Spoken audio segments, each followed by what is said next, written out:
Concert for a Nashville woman fighting for her life brought a community together tonight. Singers performed at Gospel United Church in Nashville, and people wore purple for domestic violence awareness. It was all to honor 37-year-old Carolyn Harris.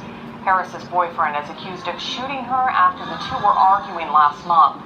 Since then, the mother of 9 children remains in the hospital. Proceeds from today's concert will help her with her ongoing medical bills.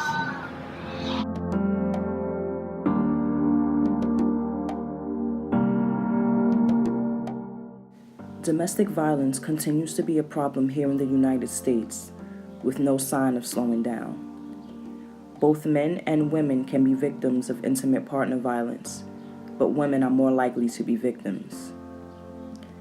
Intimate partner violence includes 4 types of behavior: physical violence, sexual violence, stalking, and psychological aggression. Physical violence is when an individual hurts their partner by using physical force, such as kicking, punching, or slapping. Sexual violence is when an individual forces or attempts to force their partner to take part in a sexual act, a non-physical sexual event, or when a partner does not or cannot consent. Stalking is a repeated pattern of unwanted contact or attention by a partner that causes fear or concern for the safety of the victim or individuals that are close to the victim. Psychological aggression is the use of verbal and nonverbal communication with the intention to control and harm another individual mentally or emotionally.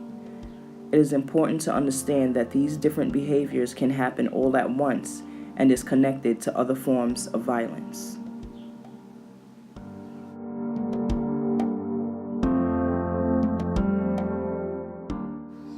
How serious is intimate partner violence? Well, IPV affects millions of people in the United States each and every year.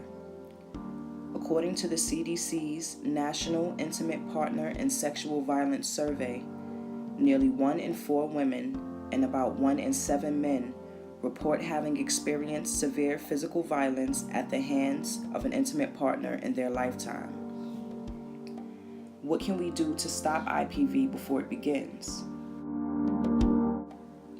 There are a variety of approaches that are intended to stop IPV before it starts. The CDC states that by supporting the development of healthy, non-violent relationships, there is potential to reduce the occurrence of IPV.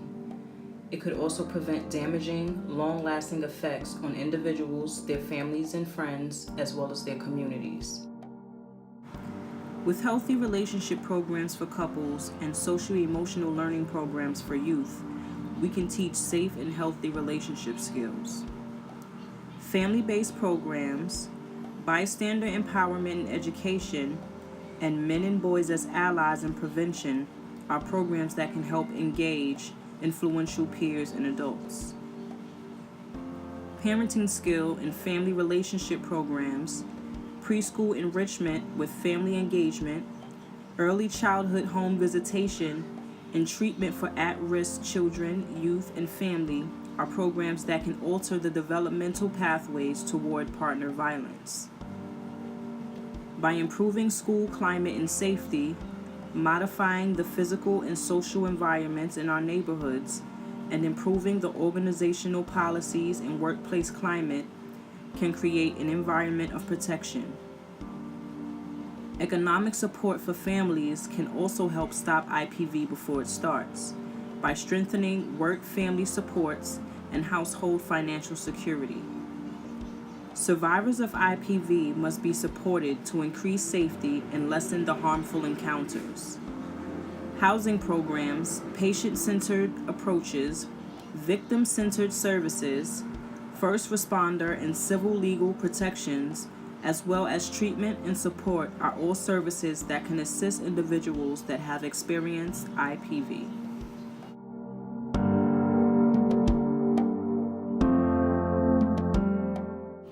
So what can you do when intimate partner violence is affecting someone you love? In my case, that person was my sister.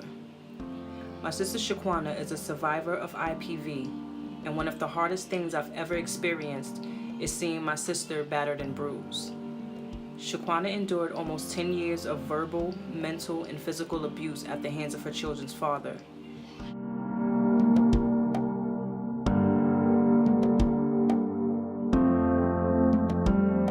So, what was it that motivated you to finally walk away from that abusive relationship?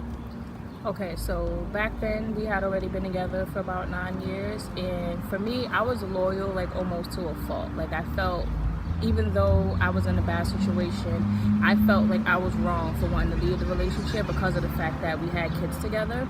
So to be honest, it really came down to a prior love interest coming back into my life, because I felt like I didn't really entertain the thought of dating another guy or trying to start all over again, and I really wasn't keen to the idea of raising children on my own. So then I had a prior love interest who contacted me through Facebook. We met up with each other, we kind of like started hanging out, and then it just went from there. I felt like, you know, he kind of showed me that I could trust again.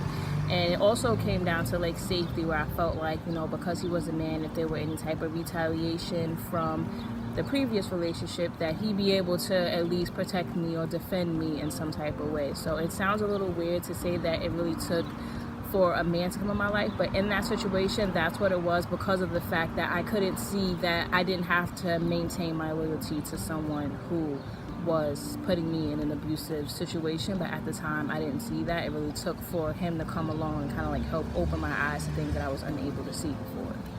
What would you do if you saw someone in public being physically or verbally abused by their significant other after having experienced a similar situation? Well, for me, there was actually a time where that actually did happen, and it really depends on the circumstances. Like if I felt comfortable enough to approach them and kind of like just try to break up the situation, then I would. But if I felt like it would be harmful for myself and probably also for the other person, I would just call the cops. What type of advice would you give someone that is currently experiencing some form of intimate partner violence? For me, I would say it would be just finding your own will to live. Because what I think it is that when you're in an abusive relationship, that usually comes down to like a self-worth issue. It could be something that stems from your childhood or any type of experience that you had in your life. But usually if you have